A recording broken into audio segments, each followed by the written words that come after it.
2 मई 2026 सुबह लगभग 9 बजे राजस्थान के कोटा शहर का आरकेपुरम थाना क्षेत्र आमली रोजड़ी इलाके की तंग गलियों में उस दिन एक अजीब सी बेचैनी फैली हुई थी। एक रिटायर्ड सैनिक का शव घर के आंगन में रखा था और परिवार अंतिम संस्कार की तैयारी में जुटा हुआ था। बाहर से देखने पर यह एक सामान्य मृत्यु का दृश्य लगता था, लेकिन इस सन्नाटे के भीतर कुछ ऐसा छिपा था जो इस पूरे मामले को एक भयावह मोड़ देने वाला था। पड़ोसियों की निगाहें बार बार उस घर की ओर जा रही थीं, जैसे उन्हें इस शांति में कोई असामान्यता महसूस हो रही हो। मृतक ने अपने जीवन का बड़ा हिस्सा देश की सेवा में बिताया था। अनुशासन और साहस उसकी पहचान रहे थे, लेकिन उसकी निजी जिंदगी में पिछले कुछ समय से तनाव की परतें जमने लगी थीं। स्थानीय लोगों के अनुसार उसके और उसकी पत्नी के बीच संबंध पहले जैसे नहीं रहे थे। घर के भीतर होने वाले विवाद अब धीरे धीरे आसपास के लोगों तक पहुंचने लगे थे। इन्हीं चर्चाओं के बीच एक और नाम बार बार उभर रहा था, जो इस कहानी को और अधिक संदिग्ध बना रहा था। कहा जा रहा था कि पत्नी का किसी अन्य व्यक्ति के साथ निकट संबंध था और यही संबंध इस पूरे घटनाक्रम की सबसे अहम कड़ी बन सकता था। उस सुबह जब अंतिम संस्कार की तैयारियां तेज हो रही थीं, तभी कुछ पड़ोसियों को पूरा घटनाक्रम असामान्य लगा। मृतक की मृत्यु इतनी अचानक हुई थी कि किसी को भी उसकी बीमारी या प्राकृतिक कारणों की जानकारी नहीं थी। इसके बावजूद अंतिम संस्कार की जल्दबाजी ने संदेह को और गहरा कर दिया।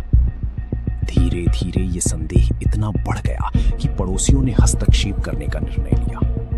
उन्होंने अंतिम संस्कार को रुकवाया और तुरंत मृतक के अन्य परिजनों को सूचना दी। कुछ ही समय में यह मामला एक साधारण मृत्यु से उठकर एक संभावित अपराध में बदल गया। सूचना मिलते ही पुलिस मौके पर पहुंची और पूरे घटनास्थल को अपने नियंत्रण में ले लिया। शव को तत्काल कब्जे में लेकर पोस्टमार्टम के लिए भेजा गया ताकि मौत के वास्तविक कारणों का पता लगाया जा सके। प्रारंभिक जांच में कई ऐसे संकेत मिले जिन्होंने शक को और मजबूत कर दिया। गला घोंटकर हत्या किए जाने की आशंका सामने आने लगी। ये अब सिर्फ एक परिवार की त्रासदी नहीं थी, बल्कि एक सुनियोजित साजिश की ओर इशारा कर रही थी, जो शायद बहुत सोच समझ कर रची गई थी। जांच के दौरान पुलिस की नजरें स्वाभाविक रूप से घर के भीतर मौजूद लोगों पर टिक गईं। मृतक की पत्नी और उसके कथित प्रेमी को पूछताछ के दायरे में लिया गया। दोनों के व्यवहार और घटनाओं की समय रेखा में कई ऐसे विरोधाभास सामने आए जिन्होंने मामले को और उलझा दिया। ऐसा प्रतीत हो रहा था कि अगर पड़ोसी समय रहते हस्तक्षेप नहीं करते तो ये सच हमेशा के लिए राख में दब जाता। अंतिम संस्कार। समय बीतने के साथ ये मामला पूरे इलाके में चर्चा का विषय बन गया। हर कोई अपने अपने तरीके से इस घटना को समझने की कोशिश कर रहा था। एक और देश की सेवा करने वाला सैनिक था, जिसकी जिंदगी का अंत इस तरह के संदेहों के बीच हुआ, और दूसरी ओर वे रिश्ते थे जिन पर भरोसा किया जाता है।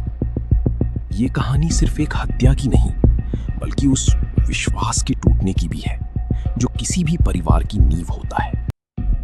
अब सबकी निगाहें पोस्टमार्टम रिपोर्ट और पुलिस की आगे की जांच पर टिकी हैं। सच्चाई अभी भी पूरी तरह सामने नहीं आई है, लेकिन जो संकेत मिल रहे हैं वो इस बात की ओर इशारा कर रहे हैं कि ये मामला साधारण नहीं है।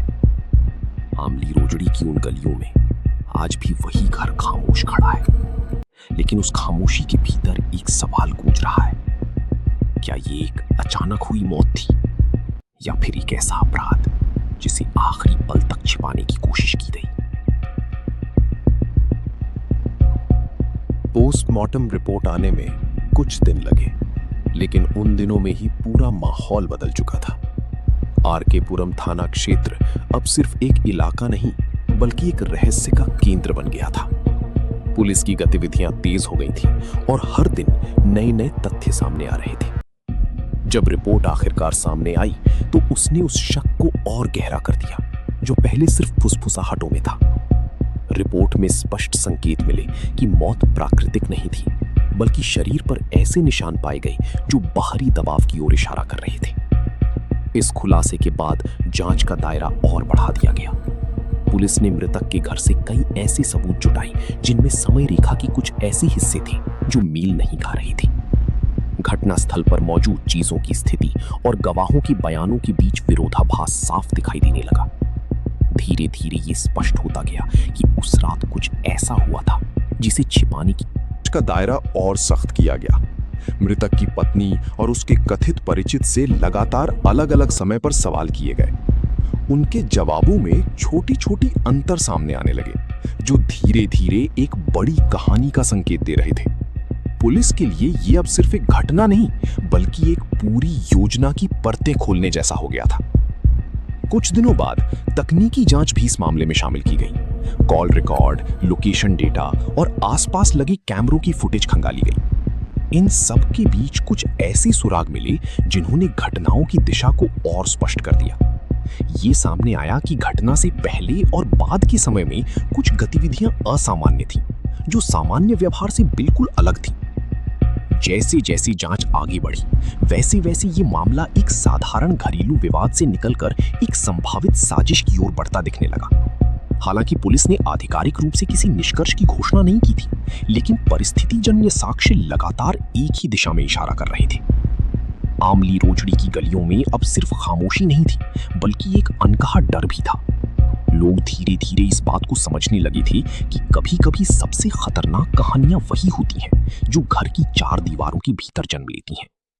और इस कहानी का सच अभी पूरी तरह सामने आना बाकी था।